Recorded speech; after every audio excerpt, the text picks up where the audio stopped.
And oh boy, this song is one of the main reasons why I wanted to make this video.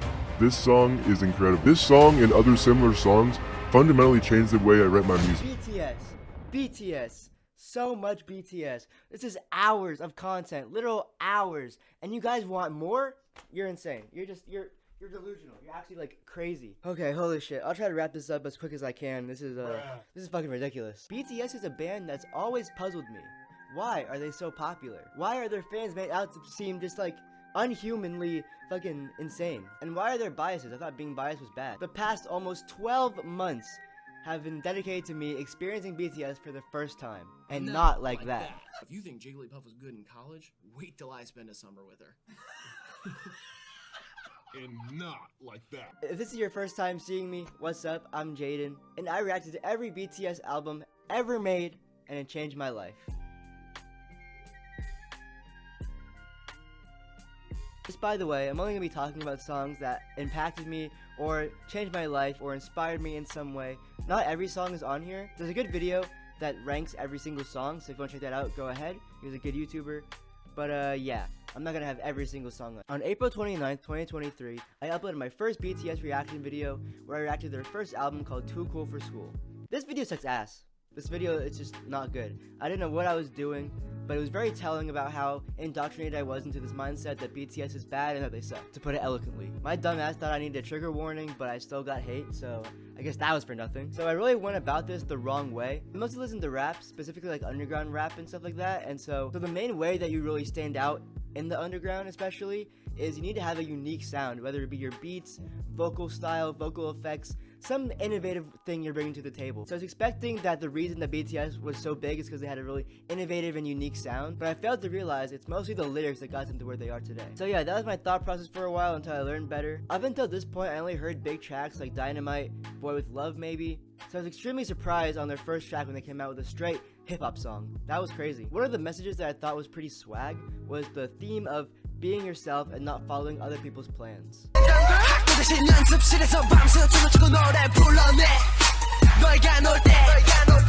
This line really stood out to me because right now I'm in community college trying to do YouTube and music full time, while most of my friends are going to four-year universities or whatever. And while I don't necessarily care too much about missing out on all the college parties and college life and all that sort of stuff, I'm not lonely. Why would you even bring that up? You're so weird. I'm still human, you know? I still think it'll be fun to do all that sort of stuff, and so I do experience a little bit of that FOMO. But what makes this interesting to me is that while he may have rapped this line with confidence and he sounded hard on the track, what the fuck? Okay.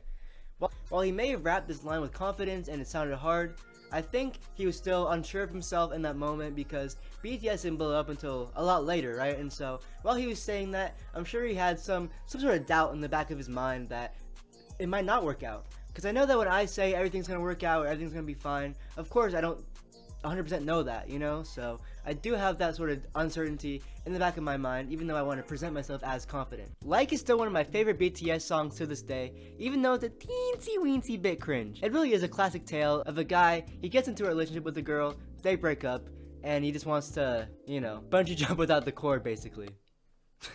God, that's so bad. Him saying stuff like, oh, how mean you are, you still look good.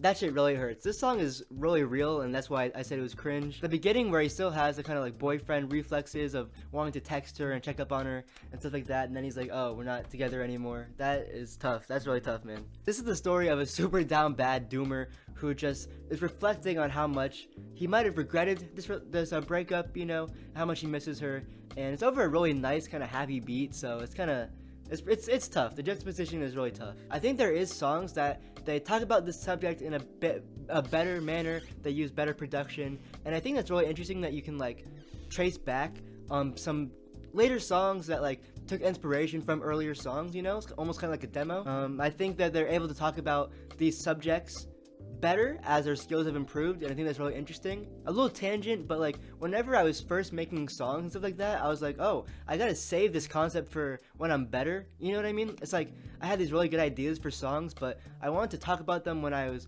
better at music, but now I don't really think it matters that much. I think just putting out music and then people can look back on and think, wow, you know, he's really good back then, or like, and he fell off, he's really bad now, he's ass now, but I don't know. I just think it's really interesting that they were able to do that, because that was like a problem I struggled with for a long time. It's like, do I make this song now or do I wait to release it later? Like, how's it gonna go? But I realized that like the legacy of people going back and listening to your old music and being like, wow, this is really good. You know what I mean? Like, just the evolution of your music, it really matters a lot to fans and the culture. Another thing I appreciate about BTS is how real they are. I'm gonna talk about this in a more serious manner later on in the video, but they really speak their mind on a lot of things. It's really crazy that such a big group is able to talk about these sort of like niche and random subjects sometimes. But the example that I want to talk about right now is in the song No More Dream. They use a bunch of like beautiful metaphors and like whimsical imagery and stuff like that, and then they drop this banger on us where the guy's like, you don't want to study but you're scared to quit school, you're already getting ready for school. And that shit is crazy, because like, it's like, damn, way to call me out like that, you know what I mean? It's crazy. I'd be in the morning being all grumpy, you know, not wanting to go to school, and then I'm already on the bus, I'm already at school, so it's like, what am I doing? You know what I mean? I'm always like, oh yeah, I'm gonna drop out of school, do music, do YouTube, all that sort of stuff, but I'm already hitting the book, so it's like, shit bro, I'm out of luck. But yeah, this album was a really unique experience for me. It's my first time listening to an all foreign album, you know, reacting to it also. People don't realize, but being like on camera and doing a reaction really changes the way you listen to music, you know, because you're not like, you're a bit more critical, because you're waiting for things to talk about, you know what I mean? So you're anticipating certain things, so it's a bit different than reacting to or listening to music on your own. I think that's why I didn't want to stick to being that guy who to like react to everything that's coming out, because we already got like Dante, you know, we already got a bunch of YouTubers who do that sort of stuff, like Fantano does like the New Music Fridays and stuff like that. So I didn't want to be that guy to just like react to everything coming out, because one, you know, I'm not gonna be the only one, so there's gonna be a bunch of bigger YouTubers to do that than me. Two, like, sometimes it's nice to just like chill on a Friday or a Thursday night for me and just like you know, listen to music, you know what I mean? So I didn't want to like every week or even every day, whenever new music comes out, you know, always just had to like think about reacting to it, you know what I mean, making a video. Or I don't even know what I was talking about, honestly. But yeah, I think it was a good introduction to the band.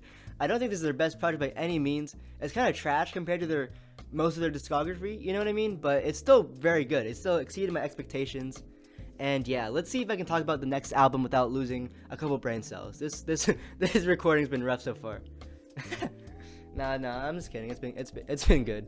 Look at me just backtracking already. Not the last forever. Whoa, this sounds like an anime. What the You hell? only Sounds live orchestral. once. So live your life, Ooh, not any a little other's bell? lives. Take chances. Whoa, this and is never insane, regret. bro. Never be late to do what you want to do right now. Oh, like Because God. It sounds like one point of Jurassic Sunday, Park. It's so cinematic. Everything you did will be exactly what you will be, right? This right here is where everything changed. The first album showcased a great variety of styles. I think they did really well. They did a lot of rap, a lot of kind of R&B, city pop type songs. But this is the first song where I felt like it was their own song, their own genre. The level of detail in this song is crazy, and the rapping mixed with a really atmospheric, cinematic beat was awesome. I love all the vocal layers and just all the amount of instruments. Just the overall vibe of the song is insane, and it's a great way to start off the album. If I Rule the World is a song that, to me, feels pretty essential to the discography. I don't know if other people are going to feel the same way, but to me, it's just a classic. As you'll see throughout this video, I am a huge fan of these really, like, positive, warm, city pop. I don't even know what genre it is, like city pop type thing. I'm a huge fan of those type of songs. I don't know, the vibes are always immaculate. I love the kind of G-funk mix in this song. I think it's really cool and stylish, and yeah, the song's awesome. Wait, what's that? I hear something. Wait, what is that? Whoa! It's a banger! Whoa, this is awesome! Coffee is such a banger, dude. I feel like no other artist really makes themed songs like BTS. I think I inserted a clip in the beginning of this video where I talk about like theming your songs and stuff like that, but I think BTS does a great job at theming their songs, and that's kind of one of the reasons why I wanted to make this video. They have some crazy lines in this song.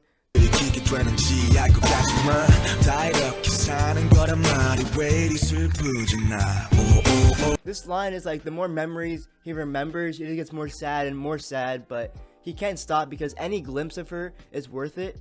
And that is tragic, man. That is super sad. But yeah, there are a ton of other coffee references to put on the screen and stuff like that. It's just like, I don't know how they are able to use such a normal everyday object like coffee and have it mean so many different things, so many different interpretations, and just make it so much more deeper than actual coffee. The song is also super catchy, super fun, just a really great song. It's also a good example of when they go absolutely crazy for the last hook and make the ending of the song absolutely super memorable. They add so many different vocal layers and instruments and stuff like that.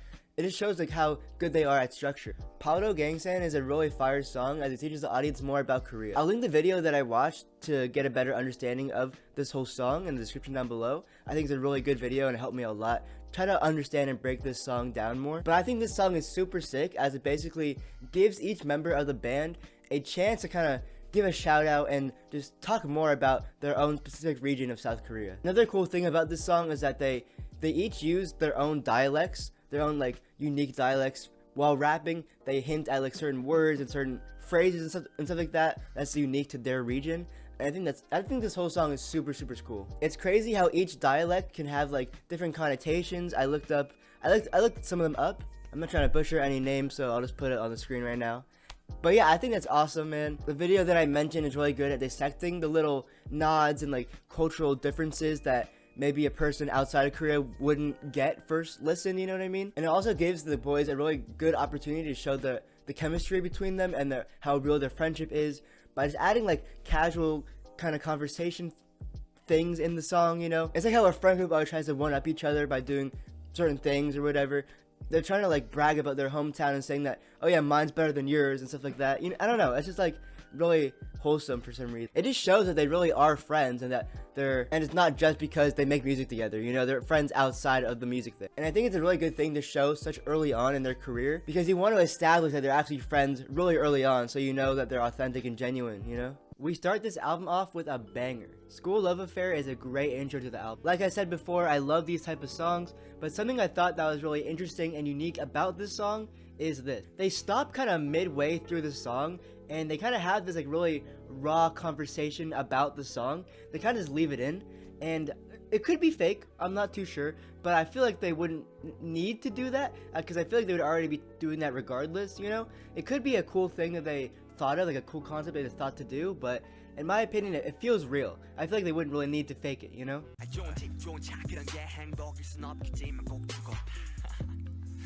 잠시만요. 음악 좀 What's 꺼주세요. this? 왜? 형 이거 아니잖아요, 형. 누가? 두고 봐. 이게 뭐예요, 형? 두고 파거든. 그래요? 그럼 제 스타일 한번 보여드릴게요. 음악 한번 주세요. 그렇지. Oh, 이거지, 이거. dude, that's awesome. I think I can do that. That's sick. Ballin' like I'm Harden. Yeah, I go the hardest. Nah, man, you gotta say it like this. Ballin' like I'm Harden. Yeah, I go the farthest. Dude, what? Nah, mine was way better. No, mine was. Dude, you're actually like so dumb. Mine was way better. My line was so good. Nah, dude, your line's shit. Man, fuck you. I got a gun. 2 hours later. Dude, the OG Applejack Cinnamon guy was a racist caricature of Jamaican people. Nah, I think he was sick, man. Bro, this is okay. Maybe I can't do this.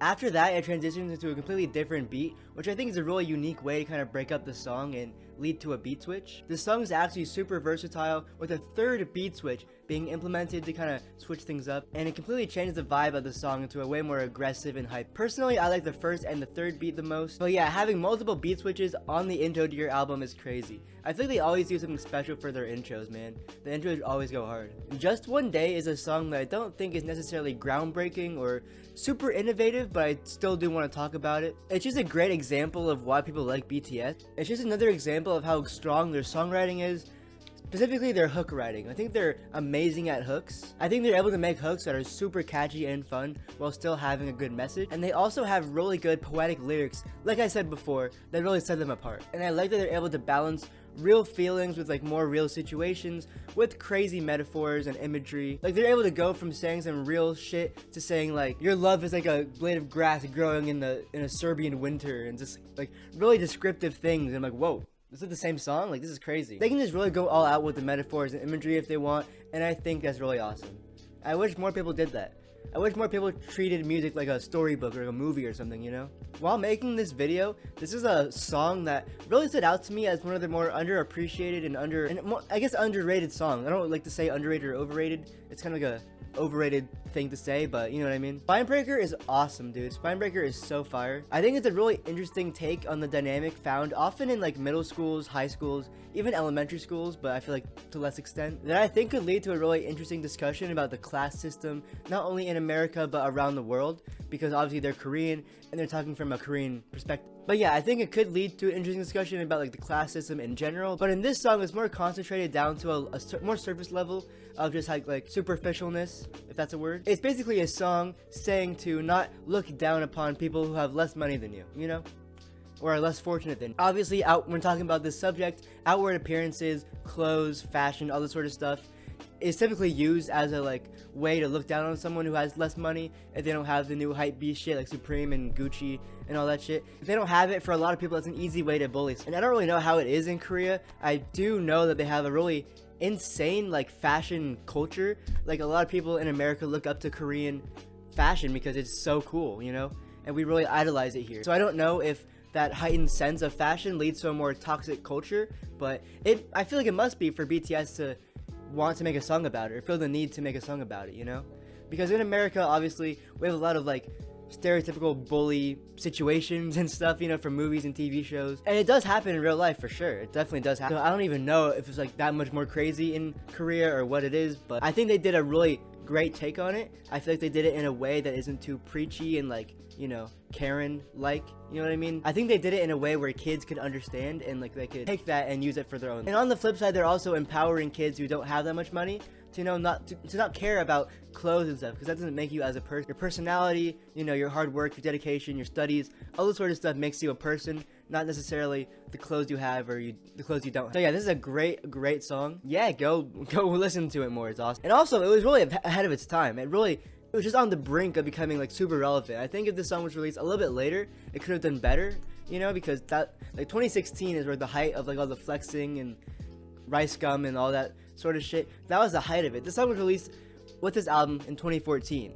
You know what I mean? I don't think flexing was as popular then, you know? Very influential song. Hip Hop Lover is a great song. I love to see people shouting out their I don't know, it's just dope to see Mac Miller being mentioned in a BTS song. That's awesome. There's not too much to say about it. I just think it's a really great concept for a song. Again, we have another song that I wanted to mention on here simply because of how great the songwriting is and how great the hook writing is. Just the writing in general is awesome. Let Me Know is so good. It really changed my perspective on how to even write a hook or what a good hook should sound like. They basically raised the standard for me of what a full, powerful sounding hook should even sound. Now, this might be one of the saddest things on my channel, besides me not uploading for like I don't know how I missed it. I don't know what happened. I think it was due to copyright or something, but I unfortunately missed the reaction to Rain. This is my community's 7-Eleven. Like, this shit was so tragic. I tried to make up for it by reacting to it on stream, but of course the VOD didn't save. So yeah, that was not great, but I do love Rain. That song is so good. The piano is amazing. The Rain sound effects really just set the mood. And it sounds like old New York. The vibe is immaculate. It just feels like Christmas in New York pretty much. It has such a unique vibe that I can't really get from many other BTS songs. I wish they would tap back into it. I think them on like a really heady New York jazz type beat would be fire. They can even like tap into like the Griselda movement that's going on now, like West Side Gun and Benny the Butcher, all that sort of stuff. I think that would be a fire thing to do because they're already really good at like technical rap, and I think implementing like, you know, the New York stuff would help them a lot. I think that'd be awesome. Speaking of like technical rap, I haven't really touched on too many of like the ciphers or like any of the really like intense rapping. So I don't know. I don't know why I haven't really gravitated towards those type of songs that much as opposed to like, you know, the more melodic songs, but this one, part 3, I wanted to talk about because of this one line. Bro said, I don't need Hugo because I'm a boss. Like, Hugo Boss, like, that shit is so awesome. That's just like a J. Cole type line, or like a JID type line, but like, I don't know, it's just cool. Now, I'm not sure if I mentioned this, but I love BTS theme songs. They're always really impressive for a couple of reasons. Like I keep saying, or that I'm gonna keep saying in this video because I think it's one of the most important things about BTS and why they changed my life. They're able to create such a great message, such unique morals, such unique situations, while still making the song sound great. The songs are always so good, and the messages are always so good, which is like the impossible task every artist tries to do. so many fail. Either they make a really shit sounding song with a good message, or they make a great song that's talking about like perks and weed and bitches and all that sort of stuff. You know what I mean? It's really hard to create a balance of that. It's super hard. So hard. So with the case of Can You Turn Off Your Phone, being able to create a unique but relatable story over such a nice beat, over such nice flows and everything, it's so cool, man. It's so cool. In this case of the song, they give a warning and kind of like advice to future generations to not be on our phone too much. It's like obviously kind of like an old head thing, but they're young, you know? So coming from them, it hits a little bit harder. The stories told here are super relatable, like going on a date and the other person just on their phone, you know? That's obviously like super annoying. They just give a really great analysis of like society, with like the rise of social anxiety, social media probably being a lead cause of that, you know? And just like analysis of why we're so socially awkward nowadays and it's less social than we were before. It's crazy because you think the song would have come out like post-pandemic when it's shit really hit the fan. This shit came out 2014, you know? 2014, I feel like we were pretty social, you know? We were doing shit, but dude, I don't know. They would be appalled by now, dude. I'm sure they're like shocked about how bad we are now. The beat is great too. I gotta talk about the beat being like a West Coast kind of city pop fusion. Dude, I love when they mix those two together. They're so good at it. It's just one of my favorite examples of being able to combine lyricism with a great sounding beat, with great sounding flow, singing, performance, all that sort of stuff. A big part of why I wanted to do this video is because BTS really reshaped and changed the way that I make my beats and my music. It furthered my knowledge of what could be done and how. I think I really started to have a good idea of what this video was going to be like when I first heard Outro Does This Make Sense. This beat combines a bunch of different genres, but not in a way that you would expect. This beat combines elements of like plug-in B, obviously R&B, Monte Booker-esque synths, jazz, orchestral elements, and like cinematic production. It's insane. But unlike a lot of people who like claim they make genres and stuff like that, they don't just combine like, I don't know, pop punk guitars with like trap drums and call it a day, you know? They more so take inspiration from other genres and combine little elements of it rather than like the two main components of a genre, you know what I mean? They're able to take and reconstruct and combine and borrow and just do a bunch of really cool things to a bunch of these different elements of genres, and they're able to make it their own. This inspired me to be more creative and actively look for genres that might not work together but actually do, you know? A good example of what I'm trying to talk about is like take like a Lil Mosey type beat, you know, or like a Lil Tecca, whatever. There's like really happy, warm synths, you know, like city pop kind of inspiration. You can do that and use like really heavy reverbed R&B drums and create something awesome, you know?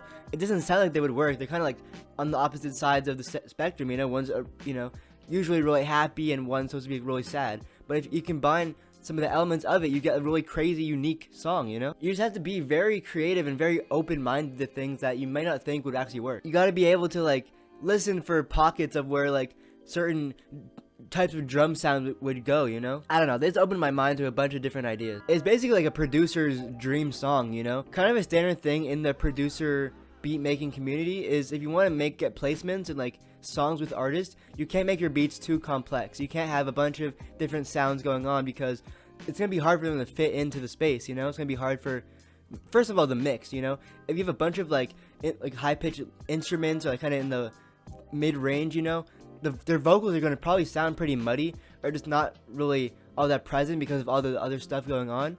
But also it's gonna be hard for them to find a flow, you know? If you're rapping on something simple, it's gonna be way easier for you to find a flow because you're not distracted by all the different stuff going on. In the Mood for Love is another awesome theme song where Suga raps about being lost and not confident in his life choices, constantly worried about what people think and how he's gonna be judged. But since he's a huge basketball fan, he uses basketball references and stuff to further his point, which I think is a really cool way to implement more lyricism and your personality into a track. The beat and flow are also very hard, so it makes what he's saying really powerful. I Need You is a song that I feel like is supposed to be corny, but for some reason, I fuck with it. I don't know what it is. I don't know. I couldn't tell you, man, but it is super fire. That little flute lead sound is super gas. Just the whole chorus. I don't know, man. I don't really have too much to say about it, but if you're looking to get into BTS, I would definitely start off with this song. I think this is a good beginner song because it's super hard. It's super fire.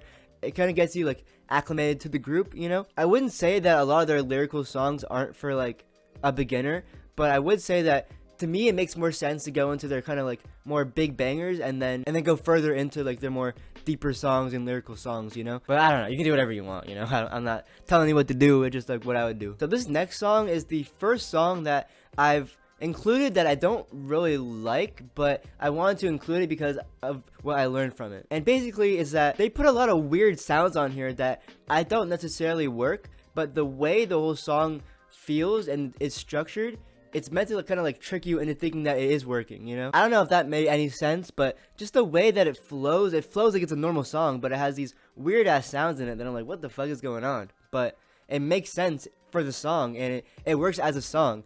I don't really like it, but I can definitely tell how some people can, you know. So I pretty much proved the point of faking it till you make it, you know. If you're weird but you present yourself as confident and you like indulge in that weirdness, then people are gonna like not dislike you as much if you're just like regular weird, you know. A big shout out to Love Is Not Over. It's super fire. I don't really want to like dedicate a whole portion of the video to it, you know, but I feel like I didn't really talk about the most beautiful moments in life part 1 a lot, and people probably want me to talk about it. I didn't have that much to say about the whole album. I think it was really good, but yeah, I want to talk about Love Is Not Over. It's really fire, super clean. It's like, I think it's one of my favorite R&B songs from them. I think it's dope, but yeah, I didn't really learn anything from it. I just thought it was cool.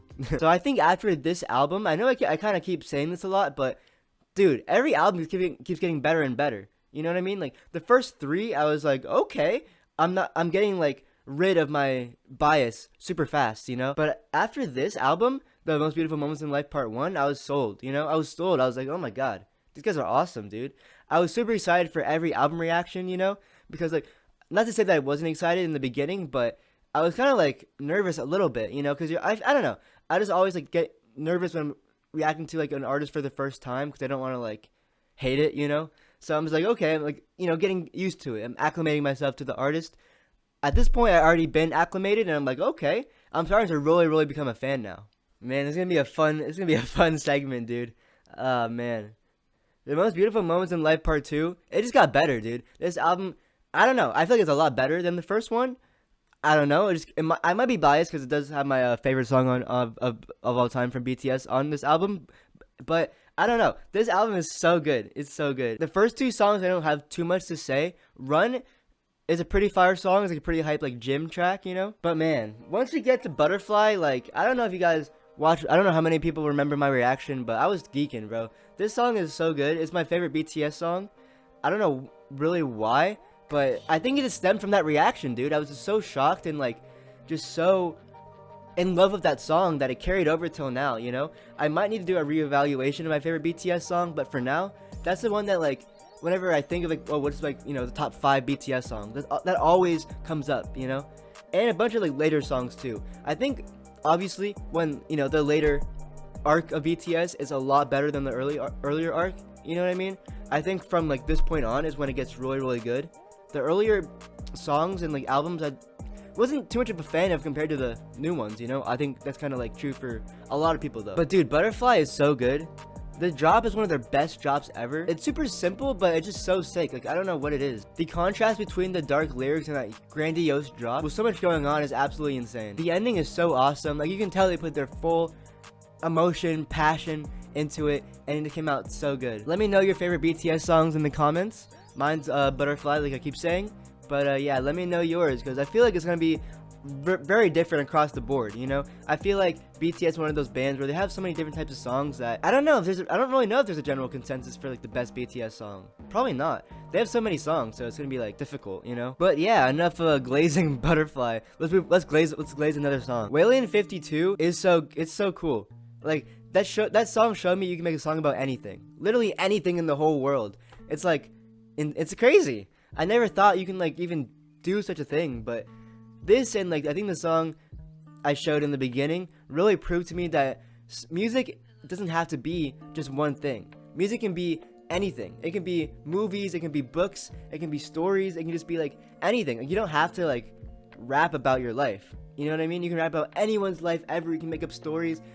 It just showed me how creative music actually can be. If you guys don't know the story, I don't know if I got all the details right, but basically there's a whale that can only communicate in 52 hertz, or like can only hear in 52 hertz, and so he can't communicate with other whales, and so he was dubbed the loneliest whale in the world, which is very sad. You know, bro has no friends. He's kind of cooked. I think it's awesome that they're able to take that story and relate to like humans, relate to society as lonely, you know. But they just use that as a theme, as a concept, as just like a, I don't want to say marketing thing, but I don't know. You know what I mean? It's just like an extra thing, an extra layer to make the song more interesting. The more I get into my own music and like making beats for other people, the more I feel I need to stand out. You know, the more I'm constantly searching for ways for me to like level up as a producer, for me to make my presence known, you know, put myself out there, not just be known as another internet producer, you know, or another rapper, whatever.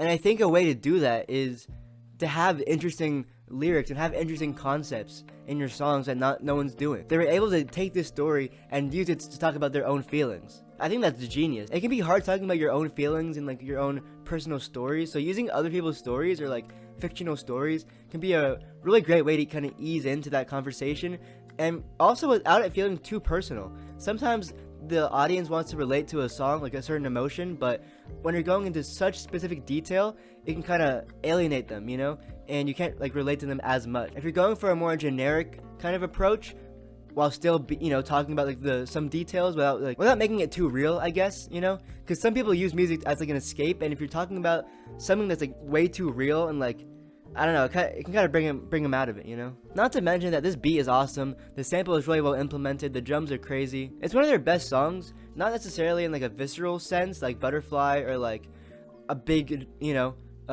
I Need You or whatever, but more so in the sense of you actually like think about how they even made this song and what it took to make this song. For me, for like a songwriter, producer perspective, it's one of their best, you know. Take a shot how many times I say you know in this video. You're gonna be in the hospital, bruh. Bape Say is an awesome track that goes over something that's like really relevant now.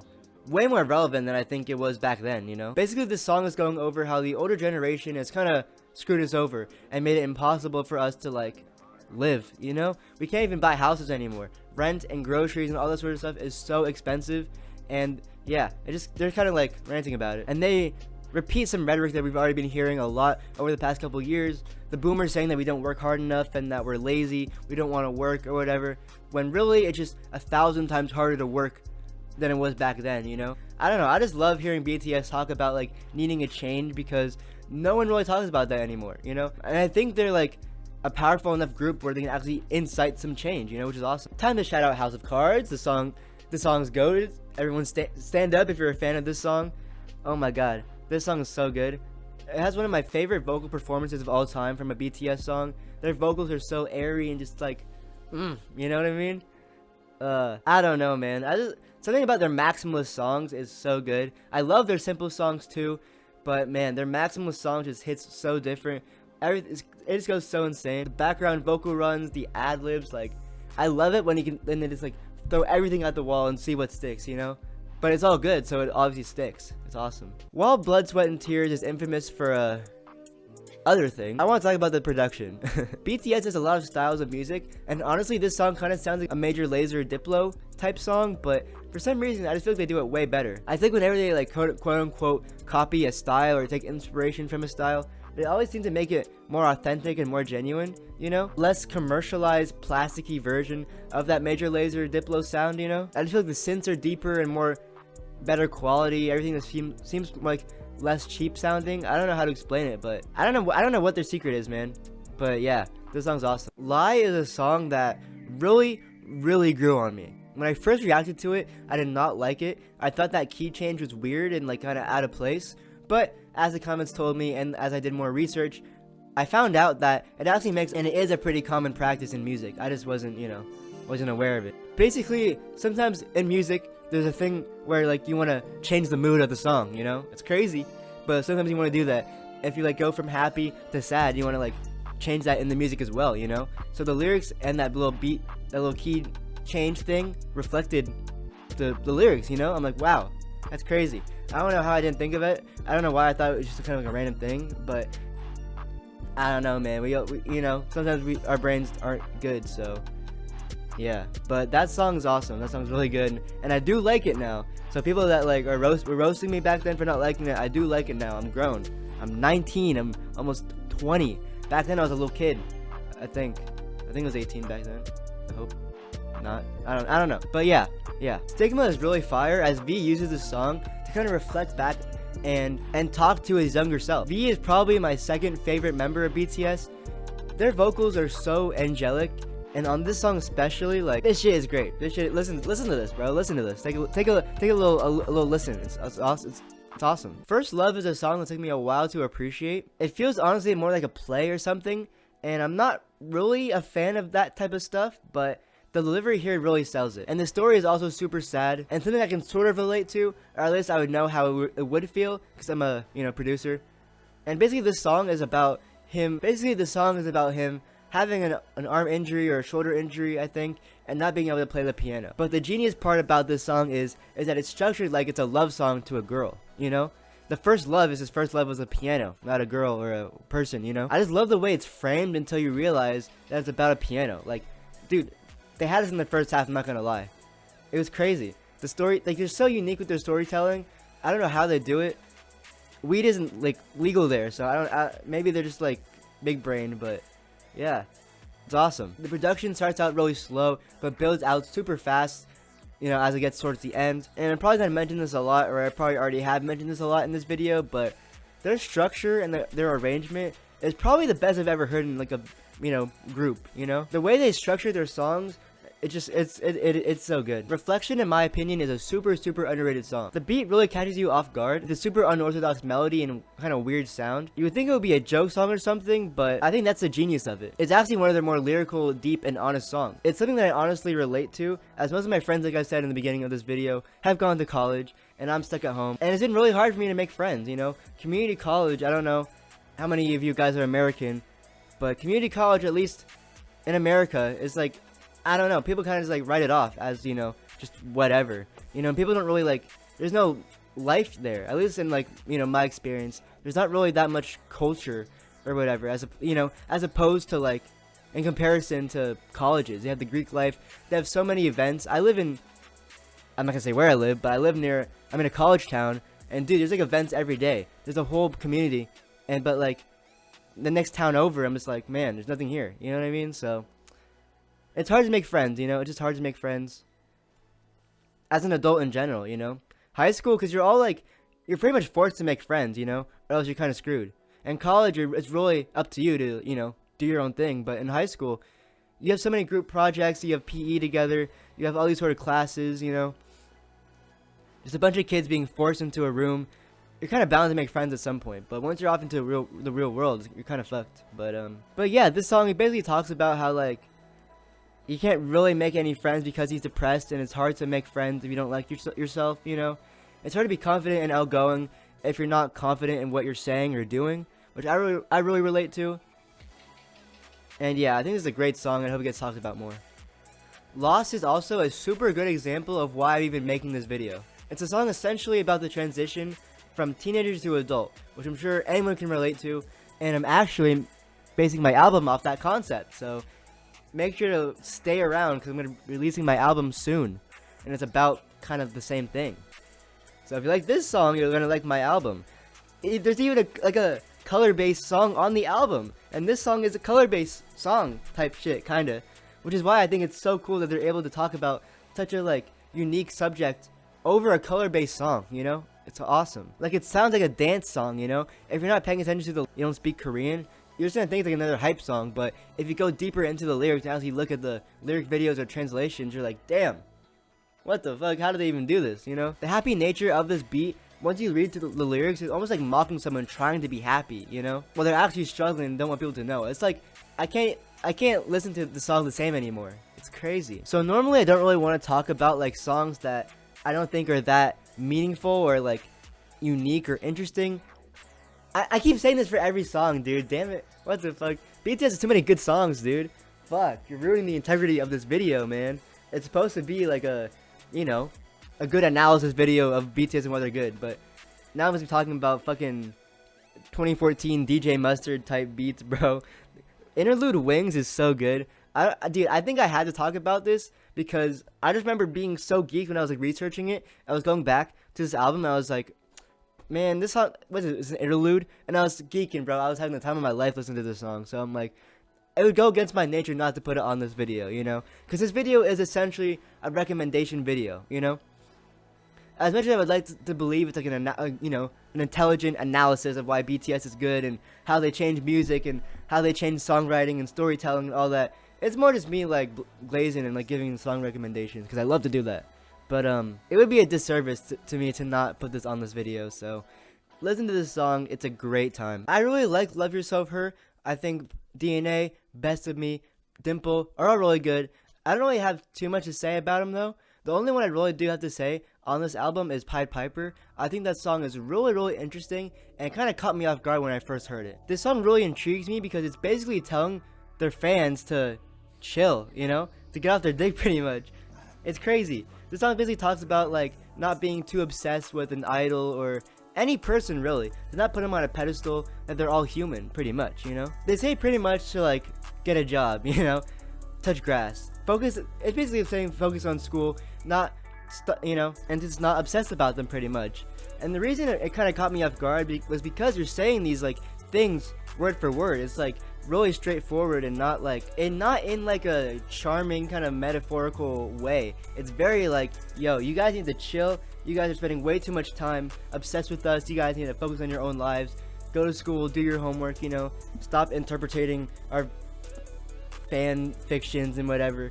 It's really interesting to see like a band have such a like reaction to their fan base. I'm not sure if this is like related in any way, but I do remember there's like an Instagram live they did and they were telling their fans to like go do homework and stuff, which I think was really funny. I don't know, for like for them it is kind of seems out of character, but it also doesn't. I think it's really respectable that they're able to like do that, you know. I feel like most pop artists or whatever you want to call them would have that go to their head and be like, oh, all these fans are obsessed with me, I'm the best. But they really want to take care of their fans and, you know, lead them to a good life, which is really awesome. If you do want to watch any of my reactions to any of these albums where I didn't have too much to say, I'm going to link my playlist in the description down below. You guys can check them out. I have a lot of videos, so yeah, you're going to have a good time. Fake Love is kind of like I Need You. They're kind of similar. I feel like they occupy the same kind of space. The beat is awesome. That little flute melody I hear in a lot of like rap songs. They implement it really well. The beat drop sounds like a Disney Channel original movie or something. It's awesome. I think it is a kind of a weirdly structured song, but I think it shows that this song was more of a passion project and not like a professional kind of commercial song. It kind of does sound like that at some points, but I feel like it was more all of them trying to like make the best song possible, you know? It doesn't sound completely like static, I guess is what I'm trying to say. This song has like 2 hooks in it and they both are fire. I don't know. This explanation of this song is kind of hard for me, but hopefully I sold you on this song, you know? God, man, they really gotta stop like with all the numbers and the names, man. I can barely read this shit. 134340. It's the name of the song that I'm talking about right now. And oh boy, this song is one of the main reasons why I wanted to make this video. This song is incredible. This song and other similar songs fundamentally changed the way I write my music. Now this song is kind of similar to Walian 52. I want to bring this up again because I want to keep reiterating the whole point of this video. This song is from the point of view of Pluto, like the planet. Again, it's a sad song, but this time we have Pluto being sad about being excluded from the solar system. Dude, I don't even know how they think of this shit. It's so creative. I love the idea of having like connecting human emotions to other things, you know? I think it's called personification, I think. It's been a while since I've been in 4th grade English, but yeah, dude, it's just so cool. Like I keep saying, I want to keep reiterating this point that you can do anything with music. You can make movies through music. You can tell stories that aren't even yours through music. Like, this guy is using Pluto being excluded from the solar system as a way to connect with his emotions too, and he relates to Pluto. He doesn't like relate to a person. It's like a planet. I don't know. I feel like this song pushes so many boundaries for me and unlocks so much of my creativity for my music. This whole experience pretty much helped me write my album, which I'm incredibly proud of. Yeah, man, it definitely broke me out of my songwriting little box where I was like, oh, I gotta talk about the same thing everyone else is talking about. Cause like, I don't know, when you're from the suburbs and you want to make rap, it's really hard because you don't want to be capping about, you know, gang shit, but you also don't want to be talking about your suburban life. So you're like, what the fuck do I talk about? but they really unlocked my brain where I'm like, wow, I don't have to like, you know, be one or the other. I can be something completely different, and this can be way more unique and help me stand out way more. Yeah, man, they just opened up a world of possibilities, and for that I'm really grateful. The Truth Unfolds was a song that I didn't think would be anything too remarkable, but when I listened to it more, the more that feeling went away. Basically, the song is about a guy reflecting on his decision to keep his mask up and not show his full personality in fear of turning away the girl that he liked. And as he is singing these heartfelt confessions, the drums kick in, which makes it even more sad. And it's just a really sad song, but I think it's a really important song, and I think it's a really good message to tell people to not put up any mask or hide your true personality, because you're gonna regret it later. This next song I have a lot to say about, so strap in. So What is so good. So What is an amazing sleeper song. I don't even remember this song, like reacting to it, I don't remember it at all, but going back to it while I was doing my research, going through all the albums again, I fell in love with this song. Basically, the concept of this song is everything I've been like working towards these past, I don't even know, like since COVID, I guess, maybe a little bit before that. I've been really trying to ingrain these thoughts and rhetorics and messages into myself. But basically, this song is to not care about what anyone thinks, and not in a sense of like to dismiss everyone and be in a negative outlook, but more in a way where you're positive about it. You're like, oh, everyone's subjective about everything. This like t-shirt, a lot of people might say it's shit, but in a couple of years it could be like super fire, you know? It could be like a vintage tee. Everything is subjective, so it doesn't really matter what you do, you know? The more weird you are, the more you stand out, the more people gravitate towards you. The more, because I feel like now we're really in an age where people do not like boring people. If you're dull or you're boring, people don't want to waste your time with you, you know? So you want to be weird, you want to have quirks, you want to be like unique, you want to care about yourself and having fun. You can't always be super anxious about like societal standards, you know? Of course, that's getting harder and harder with social anxiety being on the rise year after year, but I think this song is a good reminder to take a break, to not care about it so much. People take life so seriously, and I think that's a big problem. People have to be able to adapt. If something bad happens, you gotta be able to think about the positives that come from it. Every mistake you make is a lesson, you know?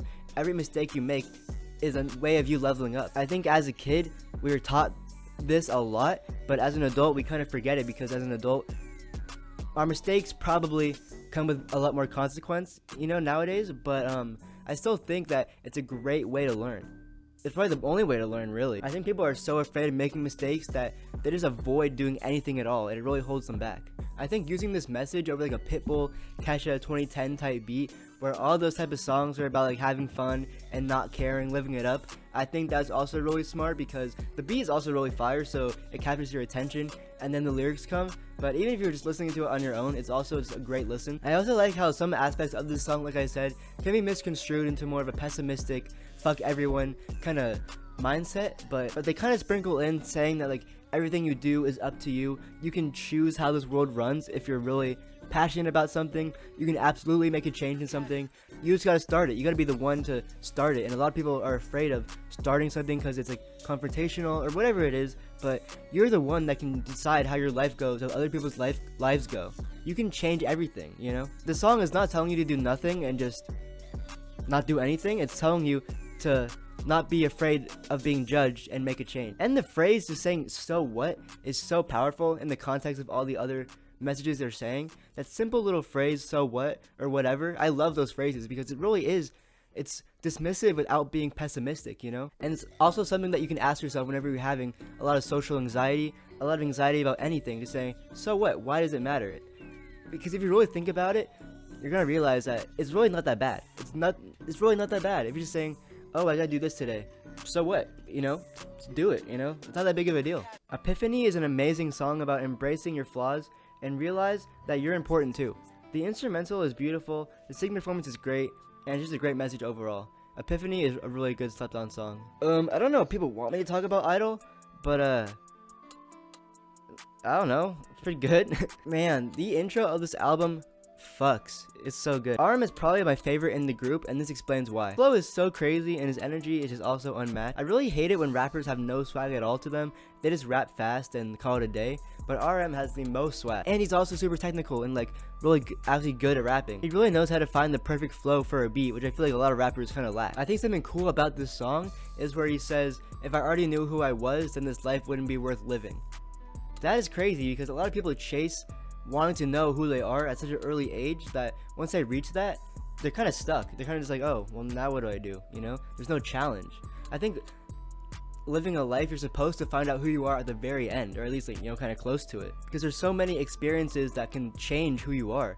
You know, you're not gonna be able to, like, you can say you found yourself at 20, but once you're 30, your whole perspective of life is gonna change so much that you're gonna be a completely different person, you know? And you can even see that in like 2-year little stints between like 16 and 18. When you're 16, like you're a junior in high school or whatever. When you're 18, you could be a freshman in college. Like, those are completely different situations.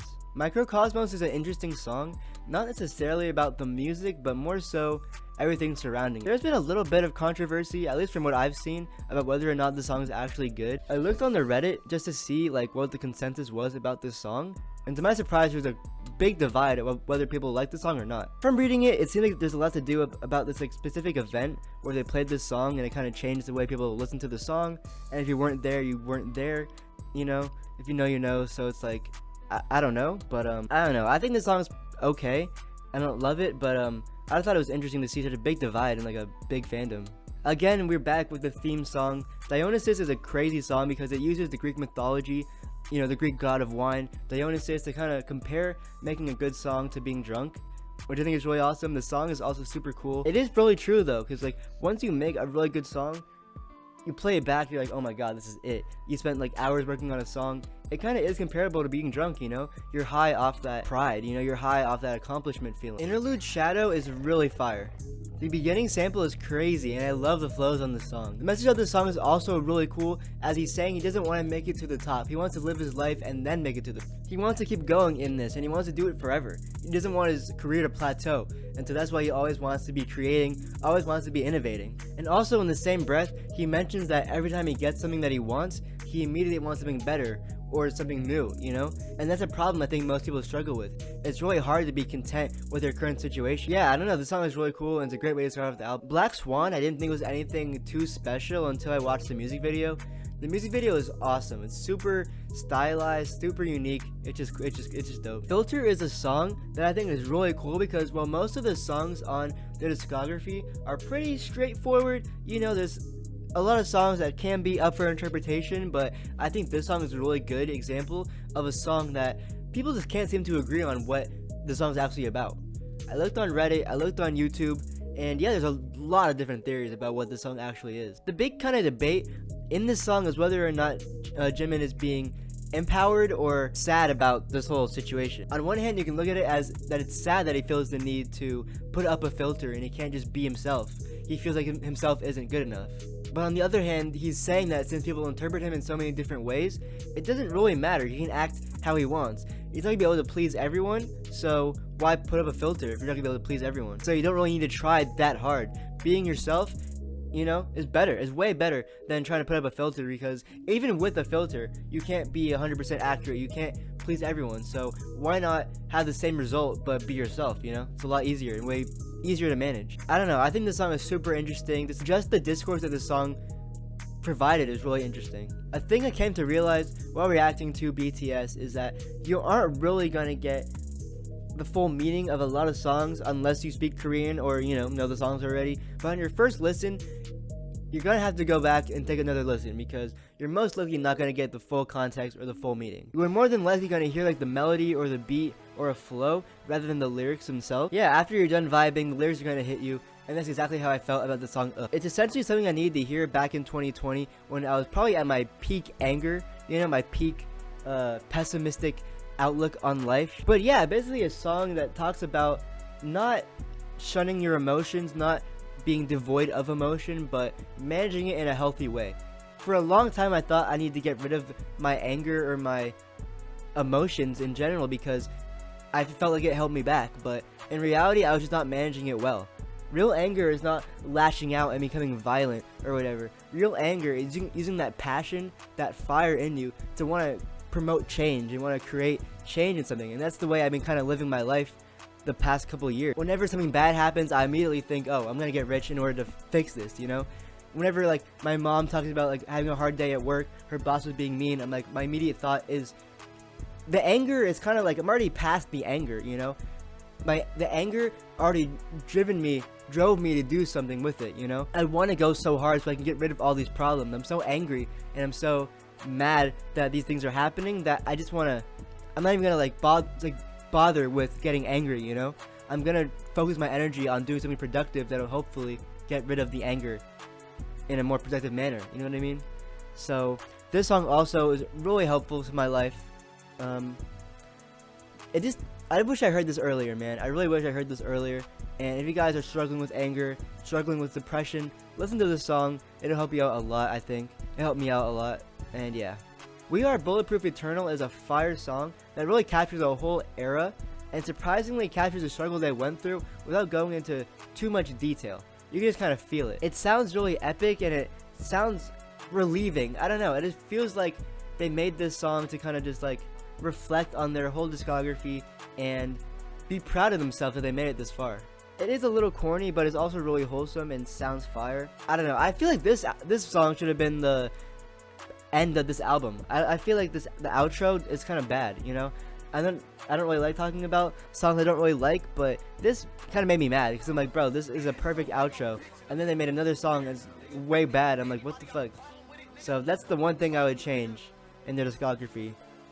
The main thing is to switch the order or something, man. Take that one song out, put We Are Bulletproof Eternal at the outro. It's so good. So I don't really formally have a part for Map of the Soul 7, The Journey, but I was watching back my reactions, you know, just to like make sure I have all the information right and stuff. And there's this one song that caught my attention that I'm so surprised didn't really stick with me that much, you know? Your Eyes Tell is amazing. It is a perfect song. I love the emotion that it comes from it. It gives me all the ways you can build that from that sound. You can go rock and create the most beautiful rock song ever. You can leave it as it is, create just like this amazing Disney magical song. The melody is magical. I love the soundscape of the song. It is exactly like what I want my music to sound like too. It's so good. At this current moment, I think my like top 3 would have to be like Butterfly, Your Eyes Tell, and So What or something. I don't know, man, but yeah, this song is awesome. So I honestly don't really have so much to say about the later albums, which I know I said that in the beginning that I like the later albums a lot more, and I do. I really do. I don't know what it is, man. I don't know what it is. Even the solo albums, I don't have too much to say about a lot of them, but they just make really good music at this point in their career. I think maybe in the beginning of their career, they're trying to be really innovative and stuff like that, but now that they have the skills, they just want to make amazing music, and that's what they do, you know? Disease is such an interesting song off the album B, because it talks about, obviously, the COVID pandemic, and, you know, how they felt during it. They talk about, like, how they can't do anything, how they feel restless, a sentiment I'm sure many of us felt at that time, you know? But they also mention that they feel bad that this is, like, their biggest worry, you know, not making songs. They recognize their privilege, and they're very self-aware on the song, which I think is rare for a celebrity, you know. A lot of celebrities are very tone deaf during the pandemic, and I'm glad that they were able to be self-aware and show that they feel bad, you know, and they know that there's people that are going through way worse than them. Last album before we get into the solo albums is Proof. Born Singer is an amazing intro that goes back and forth between bragging lines and also being grateful, with lines that are kind of a mix of both. It just kind of depends on the tone. A standout line I found really funny was when he said, "People I watch on television are now beneath me." That is gas. Talk your shit, dude. That shit's awesome. I love how honest they are on this song. I think maybe more than the song itself, but what I like most is how what it represents. It is on a huge compilation album which captures their whole career, and this song is a reflection of that.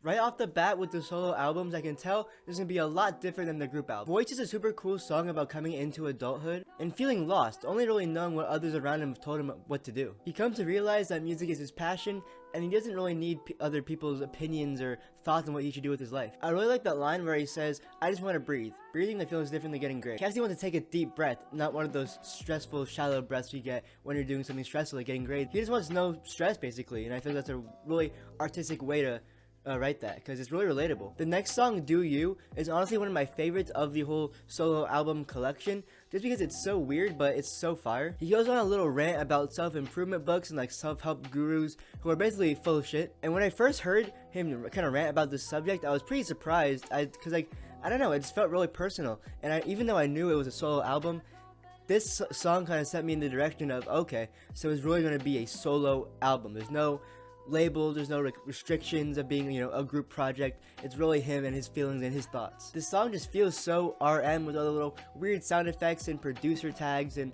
all sorts of stuff that I really feel like a guy who came up in the underground kind of rap scene would really gravitate to and put on his album. Life is a song that I don't like to return to that much, but when I do, man, it really puts me in a special place that no other song really does. I try not to think about life too much, and the song doesn't really help, but I just love this song, man. It's so sad and bleak, but it's so introspective at the same time. If I ever want to get into that mood, I always put the song on. The song samples Life by J Dilla, which I think is really cool. I think J Dilla has so many great samples out there, and it's awesome that he chose this one. And the other thing that I really want to point out, besides the lyrics that I'll get to in a bit, is his voice. He has this really weird, monotone, quiet voice, almost like, you know, like 2018 Snot type stuff, you know what I mean? It's just very whispery and matter of fact, not much variety or tone, but the fact that he can control it and not let his emotions out on a song that's kind of pretty emotional is really impressive. Like, for some rappers, it can come off corny. Like, there's a couple rappers that I'm thinking of that, like, when they do that kind of, like, vocal fry, monotone voice, I'm just like, what are you doing, bro? Like, stop it. Just stop. You're not him, bro. You're not him. But for when he does it, it is, I don't know, it feels like he's more in control of his voice, and he's using that pitch to kind of stay in a lane and create an emotion. And it demonstrates his range too, because on a few other songs in this album, he goes off on this crazy, you know, vocal runs, and he has like these crazy emotional vocal takes, and it's like, wow, he can go from this to this, like, it's crazy. And while I love being real in songs and just in real life, because there's no point in sugarcoating it and have someone be disappointed, you know, this song is really real. So if you're not ready for that, I don't know, man. But I think everyone should give this song a chance. It's really fun, and it just allows you to think more deeply about things, and I just love that. And I love when media does that, you know? Even though I didn't talk about many songs on this project, I think it still is a really good project and a great way to get into the solo albums. I believe it was the first. I believe I'm doing this whole video in like chronological order of when the songs came out, you know what I mean? Or the albums came out, I mean. Very good. It's really good, man. It's really good. Okay, looking back at my reaction to this first track on August D, I was not as hyped as I should have been. Like, going back, I get crazy hype. I don't know if I was just like tired or whatever, but I don't know, man. From all the glitches to the use of that sample, like the marching drums, dude, it's crazy. It's so crazy. Like, there's like Chief Keef type sounds, there's record scratches. Like, you know what goes crazy on the song? The creativity in this 1 minute song is insane. This might be one of the best beats in BTS history, man. And it's evident how well it worked as a full beat, because the next song they used this beat. August D really snapped on this song, man. The second track is even better than the first. It's a, you know, more full version of the song, and he went so crazy. He just went so crazy. I don't know, it's something so unique about this song, and Give It To Me is another song that I had to mention just because of how hard I was vibing to it while going back and listening to all the albums again, you know?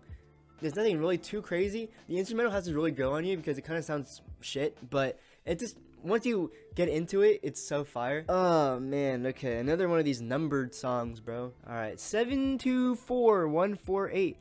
It sounds like one of those like authentication codes, you know?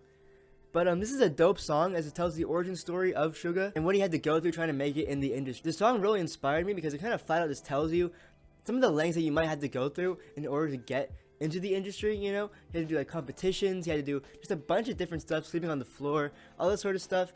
And, you know, a lot of rappers do talk about that sort of stuff, but coming from Suga, I don't know, it seems a little bit more real, as it kind of, he paints more of the details rather than just saying like, I got it out the mud and stuff like that, you know?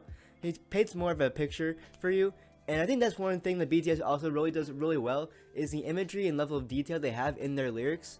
A lot of rappers will just say, oh, I did this and this, but he really paints a picture for you. I don't know, it's like the imagery and the descriptions and all this sort of stuff really makes more sense in my brain than a lot of other rappers. Honestly, I didn't really have anything to say about Hope World. When I say that, I don't mean that it was shit. I just mean that I didn't have any like really major takeaways like I had for a lot of these songs in this video, you know? Hope World is also, it's really good. It's just really good music. I didn't really learn anything from it though, but that's okay. I don't think every album has to. As we get into the solo album section, there's going to be a lot of albums I don't really have too much to say about. And that might be because I've become more acclimated to, you know, the BTS sound, and I'm not like as caught off guard as, you know, as I was in the beginning. But also, it's just sometimes I didn't like have much to say. Sometimes I just want to make a great album, and that's fine, you know. So not every album from the solo album is going to be mentioned in this video, you know. Soul is a super good, reflective song about RM's experience in Seoul. He goes through so much detail about the city and what it was like to live there, and he really just paints a picture, like I keep saying, of what it's like for you to live. The overall point of this song that's kind of reiterated throughout the whole track is that you're still going to love your city or your town, no matter how shit it is from an outsider's point of view, you know? You're always going to have nostalgia, you're always going to have some sort of connection to your hometown. I think this song is relatable across the world, but for me, I think especially in America, there's a lot. America is mostly made up of like little tiny little towns that are just like basically shitholes, you know? But people have this sort of connection. We're really prideful about the town or the city that we live in, you know? You never really see people representing like Texas as a whole, you know, because there's so many cities and parts of Texas that are completely different from each other. But you'll see someone repping Dallas or like El Paso or whatever really, really hard, you know? California also, you'll see someone representing like Stockton super hard. It's never really the state as a whole, it's more like the city or the town, the neighborhood even, the area, you know? And even though certain cities may be shit, they're still gonna represent that, you know, and be proud of this town they live in the town that they're raised in. Moonchild, I gotta mention this. I gotta mention Moonchild, man. Moonchild is one of the best songs. It's so good. Bad Bye is a song that I don't really understand at all, but I think it's super unique. And it's such an interesting choice to put on this album because it doesn't really have RM's actual voice on it. But it's just so weird, but it's so fire at the same time. I thought it was a really bold choice to put on the album. That's why I included it in this video. Forever Rain is hard, man. It sounds like a weird Earl Sweatshirt type song. And Earl Sweatshirt is one of my favorite rappers. And it just has this weird dissonant melody that makes it super weird, but it's also super unique. And, you know, I love unique songs, so. Forever Rain is like, also that title is awesome, dude. Forever Rain sounds like a video game. I don't know. Forever Rain is like one that like it really caught my eye, you know. I was like, what's this song, you know? People sleep on titles, man. People like really sleep on titles. BTS has really nice titles for a lot of their songs, you know. And I think that really makes a difference when you're looking through a song on like Spotify, even the album covers too.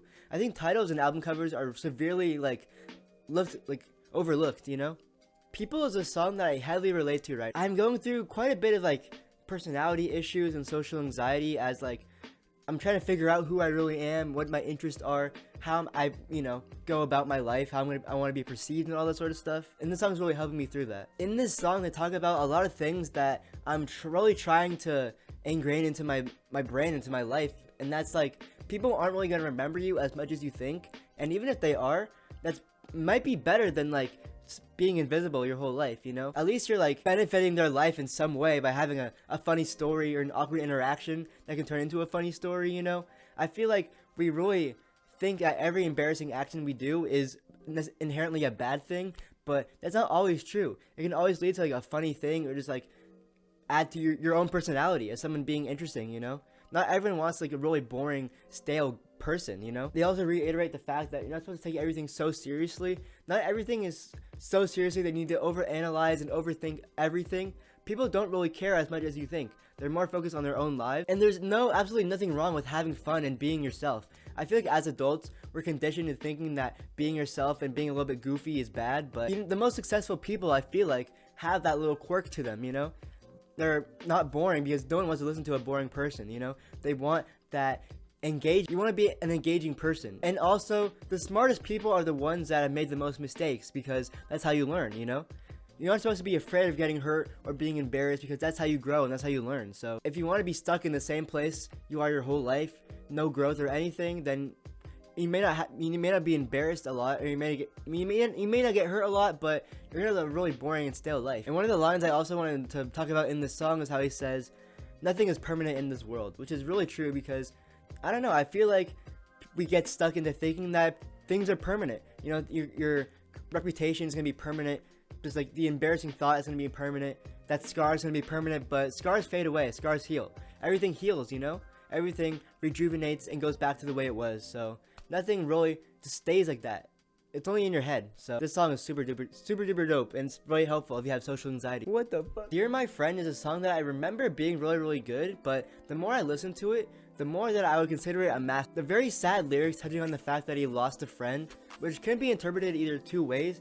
When I first listened to the song, I thought it was about a friend dying, but the more that I listen to it, the more that I feel like it's a song about actually losing a friend in the fact that they're not your friend anymore. It isn't really a crazy concept, but the way that they deliver it and the way that the song's produced and the way that they sing it, it just makes it hit so much harder and it feels very, very powerful. Speaking of the production, I think this song is produced absolutely incredibly. The piano isn't like utterly devastating, but in context, it really does sound devastating. It has a very sad undertone. It just has a very sad undertone. I feel like when your overall production and like lyrics and vocals can change the way an actual instrument sounds, that's crazy to me. I never really thought you could do that. That's also why I wanted to include this in this video, because the piano, like, it's a normal piano, but the way that, like I said, in the context of everything happening around it, it changes the vibe and the feeling you get from the piano, which is crazy. I love all the little accents and different sounds and like vocal effects. I don't know why it works, but it makes it more emotional. It also has a crazy kind of math rock type melody that starts playing kind of like halfway through the song that I didn't really notice the first time until I actually went back and like really tried to pay attention to the beat. At around like 3:17, there's like this really magical kind of like plug-in B type sound with the electric guitar and that little lead. It almost sounds like a Lil Shine type beat, which I'm sure none of you like know what I'm talking about, but listen to Lil Shine and then you'll be like, dang, that sounds just like it, you know what I mean? It's crazy the amount of like inspiration that I doubt that they listen to Lil Shine, but I don't know, I feel like the crossover is crazy. The end is like a rock song. It's wild how everything pans out, but it is so dope and definitely one of my favorites of the solo albums. Just in production wise, it's amazing, plus the lyrics and the vocals, like I said, I think it's a master. Jack in the Box is a strange album, I can't lie. When I first went into it, I expected something completely different than what I got out of it. I totally expected a full like concept album, because the first two songs I felt were pretty related to each other, talking about like Pandora's Box and that kind of theme. It was like full of whimsy and just like magic, like I said, talking about Pandora's Box and hope and stuff like that. And then More dropped, and I was like, oh shit, this is different. This is completely different. More is just a rock song. It's a banging rock song. I don't really know what's going on with this album, but I'll just continue like it's normal because I don't know, this album really, it should stop. Is a great song that I don't think it gets talked about enough. I think this song is super duper interesting because I would not expect it to be on this kind of album, but there it is, it showed up. And it's basically a song about not judging people for their actions, but more so judging the system for making these people feel the need to do these actions, you know, whether it's robbing or worse, you know? Because personally, I don't believe that there's that many people that would want to steal or do any sort of terrible action if they weren't like well off, you know? If someone was well off, I feel like the likeliness of them doing something bad goes down like 1,000,000%, you know? It's just the fact that they're in these conditions where they need to do that or else they feel they're gonna die, you know? They're trying to support their family, and so they feel the need to do these crimes. But if you, for the most part, if you put them in like a nice area with support and actually like, you know, food and water and necessities from the government or whatever, then I feel like the crime rate would go down 100%, obviously. But I mean, yeah, I feel like this is a great song that teaches people not to be so quick to judge someone for what they did without knowing the background of their life. Indigo is a badass album. RM kills it with his solo albums, and I don't know, man, this album really feels like it's a very complete album, you know? I feel like if RM had to make a dream album, it would be this. I feel like he got a lot of his inspirations on there.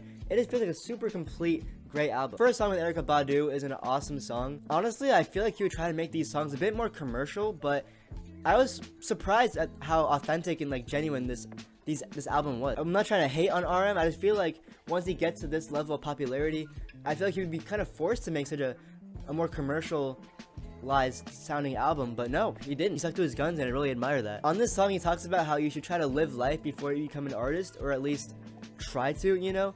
He says that like you shouldn't copy other people's experiences, you should have your own experience and then talk about it in the music, because it's gonna be really hard to talk about something when you have nothing to talk about, you know? He talks about how like art comes from emotion, and if you don't have any specific emotions to lay on the mic, and then you're not gonna have anything interesting to say, and your album's gonna suck, you know? He's giving really good artistic advice to upcoming producers or upcoming artists, but I really think is awesome. Still Life is probably the song I've heard the most from these solo albums. I think Anderson .Paak did a great job, and I think RM's part is awesome. The whole vibe of the song is super good, super catchy, and it's just like a really comforting song. I don't know what it is, but it's just so fun. The production is so light, but it's so groovy. I don't know, it's just an awesome song.